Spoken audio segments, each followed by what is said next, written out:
বিসমিল্লাহিররহমানিররহিম। আমরা আজকে সাইফাকে নিয়ে আসছি পৌর শিশু পার্ক। পৌর শিশু পার্ক উকিলপাড়া আছে। বাচ্চাদের খেলাধুলার কিছু আইটেম আছে। পৌর শিশু পার্ক বিনোদনের জন্য মোটামুটি একটা মাধ্যম, অবসর সময় কাটানো। এই যে পৌর শিশু পার্কের মোটামুটি আইটেমগুলো, যেখানে আসলে বাচ্চারা যে সাময়িক বিনোদন পাবে আর কি। এমন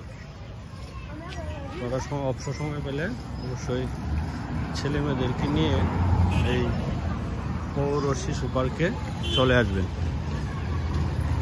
উকিলপাড়া নেত্রকোনা, সাবেক মেয়র নজরুল ইসলাম খান সাহেবের বাসার কাছে।